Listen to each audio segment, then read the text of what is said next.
I need to put this down. Maybe someone will believe me, maybe someone can help, or at the very least, if I vanish, there'll be a record of what happened. My name is Jake Lawson. I'm 42 years old, and up until a few months ago, my life in Summit Falls, Colorado, was pretty ordinary.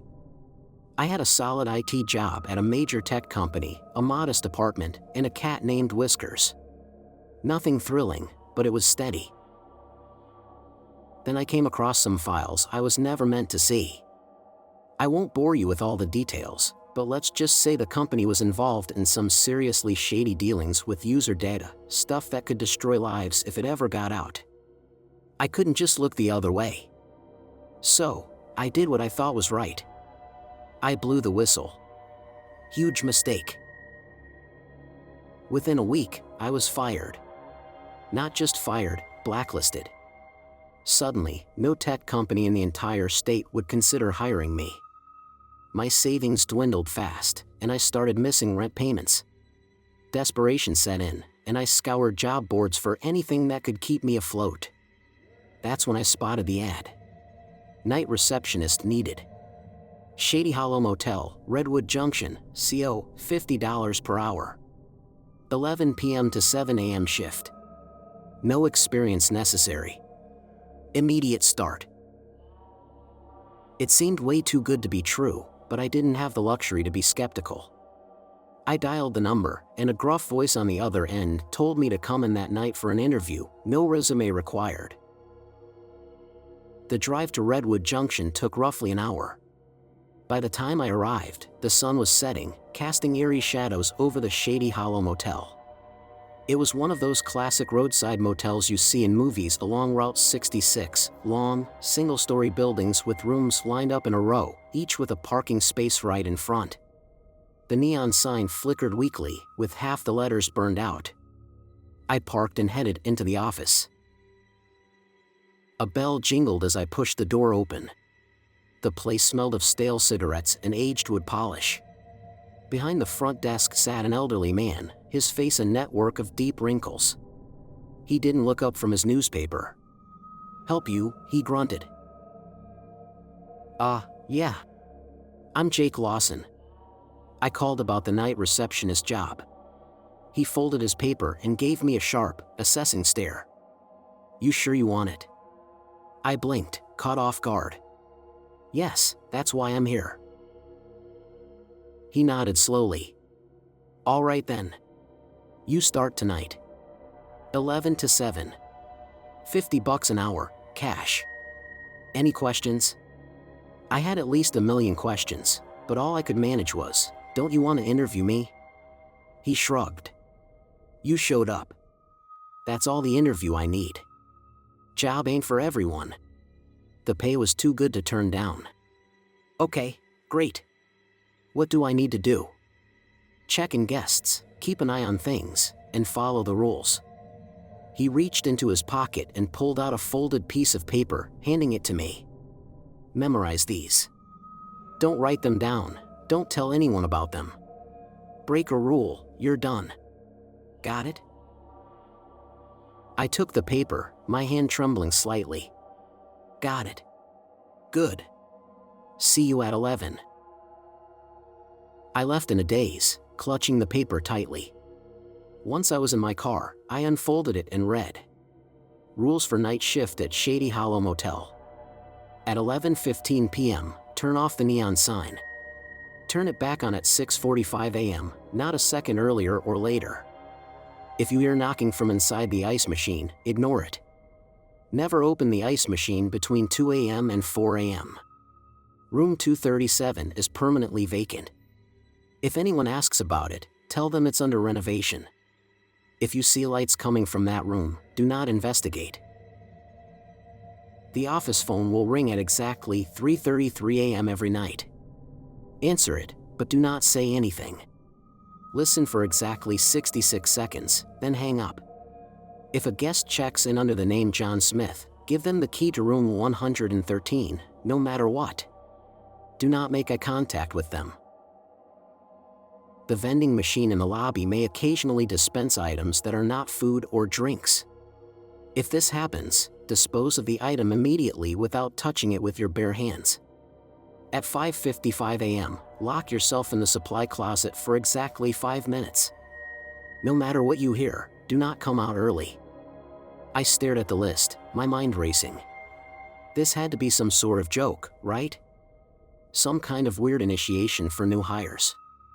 But something in the old man's eyes had told me otherwise. He was deadly serious. I glanced at my watch. 10:45 p.m. I had 15 minutes to decide if I was really going to go through with this. Whisker's face flashed in my mind, the overdue notices stacking up on my kitchen counter, the smug looks of my former colleagues as I was escorted from the building. I took a deep breath and stepped out of the car. The old man was gone when I entered the office at exactly 11 p.m. In his place stood a younger guy, maybe in his 30s, with dark circles under his eyes. "You the new guy?" he asked, already standing up and gathering his things. I nodded. "Yeah, I'm Jake." He grunted, not bothering with introductions. "Good luck," he muttered, brushing past me. "Wait," I called after him. "Any advice?" He paused at the door, not turning around. "Yeah. Follow the rules." And with that, he was gone. I settled into the chair behind the desk, my heart pounding. The rules were etched into my mind. I checked my watch obsessively as 11:15 approached. Right on time, I went outside and flipped the switch on the neon sign. The parking lot plunged into darkness, except for a few dim lamps near the room doors. As my eyes adjusted, I could have sworn I saw movement in the shadows near room 237. But when I looked directly at it, there was nothing. Back in the office, I tried to distract myself by looking around. There wasn't much: a tiny bathroom, a supply closet, and a back room with a cot and a mini fridge. I guessed it was meant for the night receptionist to take breaks, though the thought of resting here made my skin crawl. At 1:30 a.m., a car pulled into the lot, my first customers. A couple in their mid-20s, giggling and hanging on each other, probably just looking for a place to hook up away from roommates or parents. "Welcome to Shady Hollow," I said, forcing a smile. "How can I help you?" The guy leaned on the counter, grinning. "Yeah, we need a room for the night. Something with a view, you know?" He winked exaggeratedly. I forced a chuckle. "Sure thing. I have a room off the road that should be fine." I grabbed a key from the pegboard behind me. "Room 215. It'll be $65 for the night." As I processed their payment, the girl frowned, glancing around.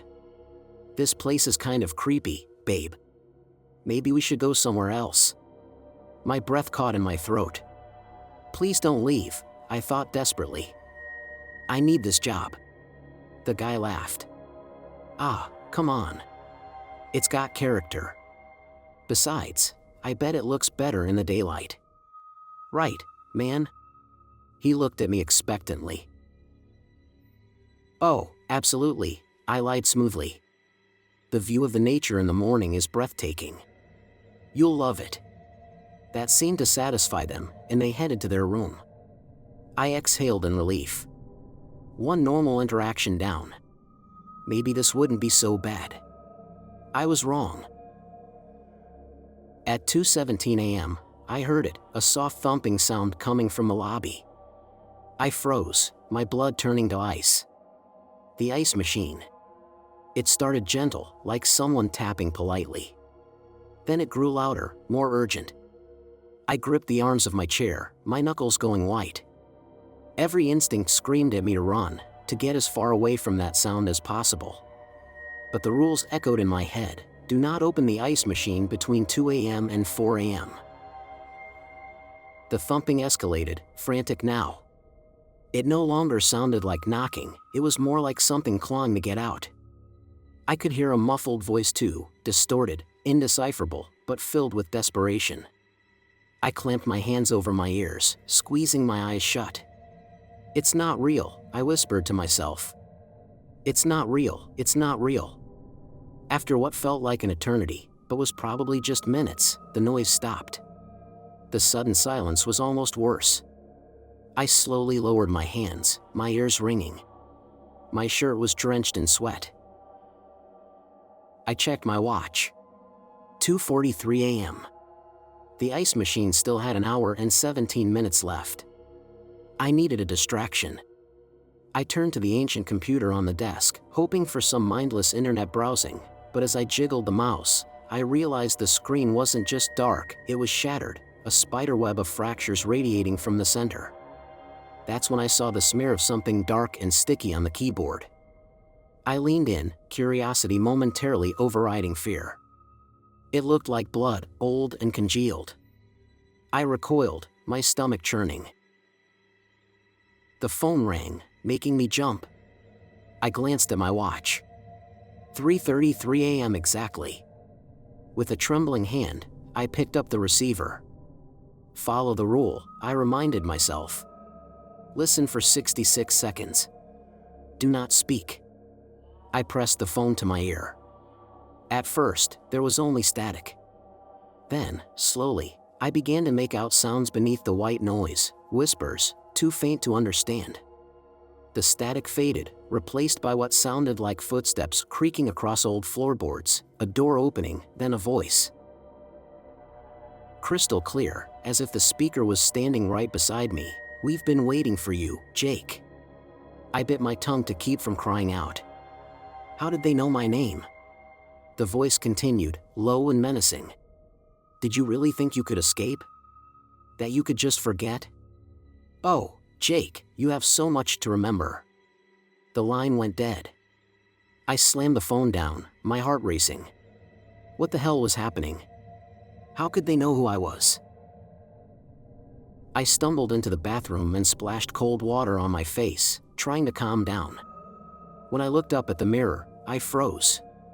Written in the steam that shouldn't have been there in this freezing room, were two words: "Remember, Jake." I stumbled back to the desk, my mind racing. This had to be some elaborate prank, right? A way to haze the new guy? But deep down, I knew it wasn't. Something was very, very wrong with this place. The rest of the night passed in a blur of fear and confusion. At 4:30 a.m., a man checked in, giving the name John Smith. I felt my blood run cold as I recalled the rule. With shaking hands, I handed him the key to room 113, careful to avoid looking at his face. As he walked away, I caught a glimpse of his reflection in the window. Where his face should have been, there was just smooth, featureless skin. At 5:30 a.m., I heard a clunk from the vending machine. Curious despite my fear, I went to check. Inside the dispenser tray was a small ornate box. It looked ancient, covered in strange symbols I didn't recognize. I recalled the rule about not touching strange items with bare hands. Using a pen, I carefully nudged the box into a plastic bag. As soon as it was sealed, the bag began to smoke, the plastic melting away. I yelped and dropped it, bolting back to the office. Finally, at long last, 5:55 a.m. arrived. I dashed to the supply closet, locking myself inside just as my watch hit 5:55. For 4 minutes and 30 seconds, there was nothing but silence. I began to think this rule might be nothing more than paranoia. Then, a deep, guttural growl sounded from just beyond the door. The handle rattled violently. Something heavy pounded against the wood, causing the entire closet to tremble. I pressed myself into the farthest corner, biting down on my fist to suppress a scream. The door bulged with each hit, and I was convinced it would give way at any second. I squeezed my eyes shut, silently pleading for time to move faster. Then, abrupt stillness. I cautiously opened one eye. 6 a.m. on the dot. My legs felt weak as I stumbled out of the closet. The hallway was deserted. Whatever had been trying to get in had disappeared without a trace. At precisely 6:45 a.m., I flipped the neon sign back on. Relief washed over me as the morning sun crept into view. The old man from the previous night strolled in at 7 a.m. sharp, his eyes scanning my exhausted and shaken state. "You made it," he grunted, almost sounding impressed. "Thinking about quitting?" I wanted to say yes, to tell him he could keep this hellish job, but then I thought of my empty wallet, Whiskers needing food, and my landlord's looming threats. "No," I found myself saying. "I'll be back tonight." He nodded without surprise. "See you at 11, then." As I walked to my car, my phone vibrated with a new message from an unknown number. "Good job, Jake. You're remembering. See you soon." I drove home in a fog, my thoughts racing. What had I gotten involved in? What did they mean by remembering? And, most disturbingly, how did they know me? I had no idea this was only the beginning. The true nightmare of Shady Hollow Motel and my mysterious connection to it had yet to unfold. Night 2. The day passed in a haze, alternating between restless naps and obsessive online searches. Despite my efforts, I found no information about Shady Hollow Motel anywhere online, which was almost impossible in today's world. It was as if the place simply didn't exist. As darkness crept in, I debated not going back. But the idea of ending up homeless, of failing Whiskers, was unbearable. So, at 10:30 p.m., I found myself driving back to Redwood Junction, my stomach twisted in knots. The old man was there again, reading his ever-present newspaper. He barely acknowledged me as I walked in. "You're early," he muttered. I nodded, unsure if I could even speak. He folded his paper and gave me that same unnerving stare. "You survived one night. That's more than most. But it only gets worse. You sure you want to stick around?" I swallowed hard. "I need the money," I said, my voice barely above a whisper. He sighed, shaking his head. "Money ain't worth your soul, kid. But it's your call." He grabbed his coat and paused at the door. "Oh, and another thing. There's a new rule tonight. Check the drawer." Once I heard his car disappear into the night, I opened the desk drawer. Inside was a single slip of paper. Rule 8, if you see a little girl in a white dress, do not let her in. No matter what she says or does, do not open the door. Fantastic. Just when I thought things couldn't get any creepier. The shift started off much like the first. I switched off the neon sign at exactly 11:15, settled into the chair, and tried not to flinch at every little creak. Around 1 a.m., a truck rolled into the lot. A tired-looking older man, probably in his 60s, walked in. "Evening," he said in a gravelly voice. "Got a room?" I nodded, reaching for a key. "Just you tonight?" He grunted in confirmation. As I processed his check-in, I noticed his hands, covered in what appeared to be grease or oil, but something about it was unsettling. It was too dark, almost black, and seemed to shimmer under the harsh fluorescent lighting. I must have been staring because he quickly stuffed his hands into his pockets. "Had some car trouble," he mumbled, avoiding eye contact. I completed the check-in and handed him the key to room 109. As he walked away, a sickly sweet, acrid scent hit my nose. It wasn't the usual traveler smells, it was something far worse, something chemical. After he left, I found myself obsessively scrubbing my hands as if I had touched something toxic. What was wrong with me? He was probably just another guest, right? The next few hours crawled by uneventfully. I handled the 3:33 a.m. phone call. This time the whispers sounded like they were arguing over something, and I made sure to avoid looking at room 237, where I swore I saw faint lights flickering under the door. At 4:17 a.m., it happened. I was absent-mindedly flipping through an ancient magazine when I heard it, a gentle tapping on the office door. My fingers went numb, and the magazine slipped to the floor. The tapping came again, a bit louder this time. Slowly, I turned toward the glass. A little girl in a white dress stood there. My breath hitched. She looked so normal, dark hair neatly braided, a worn teddy bear clutched to her chest. But her eyes, they were unsettling. Too old, too aware for a child's face. "Please," she whispered through the glass. "Let me in. I'm lost. I'm scared." I gripped the chair arms tightly, my knuckles whitening. The rule echoed through my mind: do not let her in, no matter what she says or does. "I'm sorry," I called out, my voice quivering. "I can't let you in. It's against the rules." Her face crumpled, tears welling in those eerie eyes. "But I'm cold. There's something bad out here. Please, mister, please help me." Every fiber of my being screamed at me to open the door. What kind of person leaves a child out in the cold? But I remembered the old man's warning: money ain't worth your soul, kid.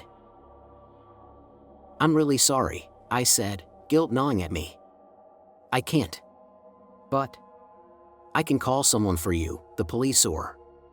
Her expression shifted instantly.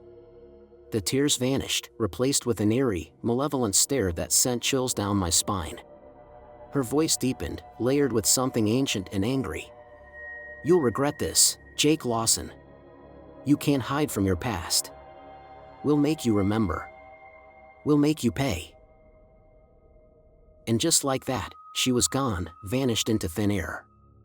One moment she had been right there, and the next, nothing.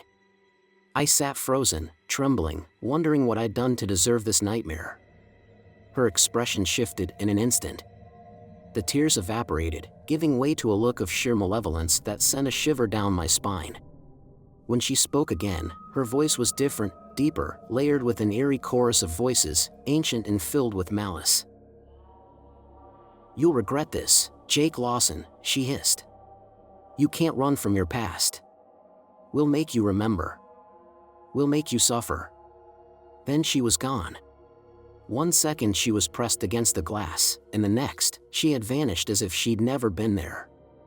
I sat there trembling, feeling like I had just escaped something far worse than I could comprehend. What did she mean? Make me remember?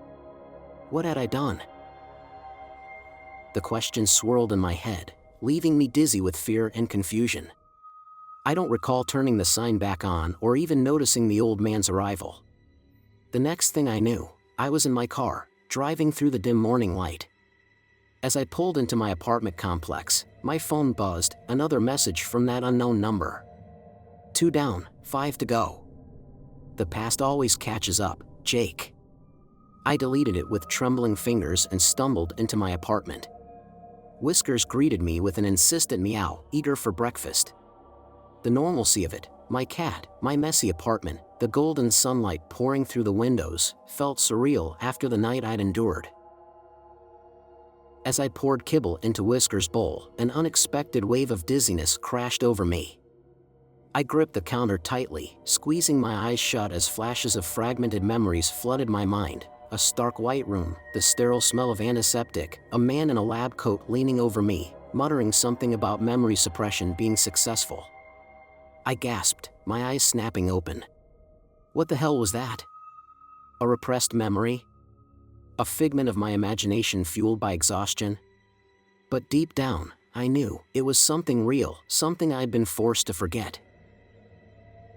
I slid to the floor, my back pressed against the cabinets. Whiskers nuzzled my leg, purring softly, oblivious to my turmoil. I absent-mindedly stroked her fur, trying to piece together the fragments in my mind. One thing was becoming clear: Shady Hollow Motel wasn't just a rundown place with bizarre rules. It was connected to me in ways I couldn't yet understand. If I wanted answers, I had no choice but to return. God help me, I had to go back. Night 3. I spent the day consumed by research, though I wasn't exactly sure what I was looking for. I scoured every source I could find on Redwood Junction, searching for any mentions of Shady Hollow Motel or strange incidents.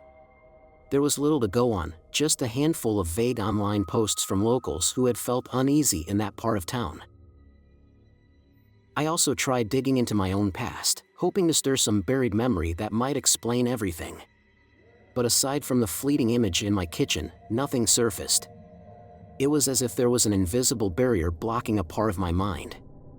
As the sun began to set, the familiar knot of dread settled in my stomach, but alongside it, a twisted sense of anticipation. I needed answers, and Shady Hollow was the only place I might find them. I arrived early again, hoping to corner the old man and demand explanations, but the office was empty. The only indication that someone had been there was a new note in the desk drawer. Rule 9, at exactly 2:23 a.m., go to the vending machine and press B5 twice, then C3 once. Take whatever comes out and place it under your pillow in the back room. Do not look at it. I read the note several times, feeling the weight of unease pressing down on me. What kind of twisted game was this? The first part of the shift passed without incident. No guests checked in, which was both a relief and unsettling in its own way. The silence in the motel felt unnatural, like it was waiting for something to happen. At 2:22 a.m., I stood in front of the vending machine, my pulse racing. As soon as my watch ticked over to 2:23, I followed the instructions, B5, B5, C3. The machine hummed to life, but instead of the expected clunk of a snack dropping, there was a faint hissing sound, like air being released. Then, something landed softly in the dispenser tray.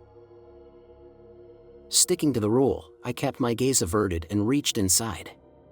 My fingers closed around something cold and metallic, with intricate engravings I could feel but dared not see. I hurried to the back room, sliding the object under the pillow on the cot. As soon as I released it, a whisper, indistinct and eerie, brushed against my ears. I fled back to the front desk, slamming the door behind me. The 3:33 a.m. call came right on time. Instead of whispers or footsteps, this time I heard an old-fashioned film projector running.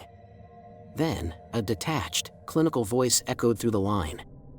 Subject JL continues to resist memory suppression.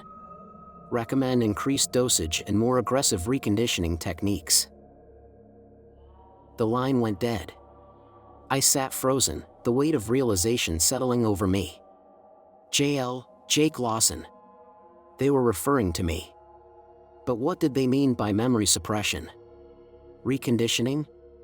It sounded like something out of a sci-fi thriller, but I couldn't ignore the strange flashes of memory I'd been experiencing. I was so lost in thought that I barely noticed the sound of footsteps outside. Looking up just in time, I saw a figure moving past the office window. It was the man from the night before, the one with the oil-stained hands. He was heading straight for room 237. I knew I should ignore it. The rules were clear, do not investigate. But my need for answers outweighed my fear. I stepped out of the office, trailing him at a safe distance. He stopped in front of room 237 and pulled out something from his pocket. It resembled a key but looked nothing like a standard motel key. It was long and oddly designed, more like an intricate tool than anything else. He inserted it into the lock, and I heard a sequence of mechanical clicks and whirs as if an intricate mechanism was being disengaged. The door swung open, and a warm, golden light poured out. I edged closer, peering inside. What I saw defied logic. The room was far bigger than it should have been, an enormous space lined with blinking monitors and bizarre, pulsating machines. At the center of it all sat a chair, or perhaps a throne, covered in wires and flashing lights. And strapped to that chair was me. I staggered backward, my mind unable to process what I was seeing.